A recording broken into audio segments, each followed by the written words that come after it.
அண்ணன் ஸ்டாலின்டே கேட்டோம், ஒரு துணை முதலமைச்சரையாவது பட்டியலின சகோதரர்கள் இப்ப கொடுத்தா என்ன அப்படின்னு கேட்டோம். அண்ணன் திருமாவளவன் கேட்க மாட்டாரு, நாங்க கேட்டுக்கொண்டு இருக்கிறோம்.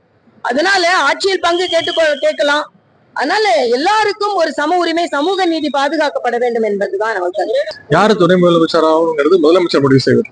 அண்ணன் ஸ்டாலின்டே கேட்டோம், ஒரு துணை முதலமைச்சரையாவது பட்டியலின சகோதரர்கள் இப்ப கொடுத்தா என்ன அப்படின்னு கேட்டோம். அண்ணன் திருமாவளவன் கேட்க மாட்டாரு, நாங்க கேட்டுக்கொண்டு இருக்கிறோம்.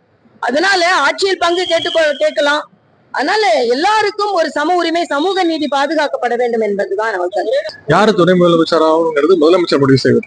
அண்ணன் ஸ்டாலின்டே கேட்டோம், ஒரு துணை முதலமைச்சரையாவது பட்டியலின சகோதரர்கள் இப்ப கொடுத்தா என்ன அப்படின்னு கேட்டோம். அண்ணன் திருமாவளவன் கேட்க மாட்டாரு, நாங்க கேட்டுக்கொண்டு இருக்கிறோம்.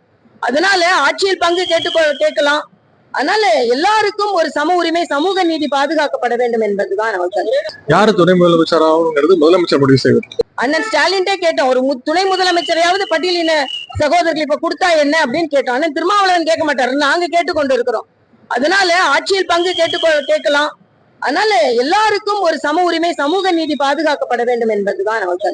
யாரு துணை முதலமைச்சர் ஆகுங்கிறது முதலமைச்சர் முடிவு செய்வது. பாதகம் செய்பவரை கண்டால் நாம் பயம் கொள்ளலாகாது பாப்பா.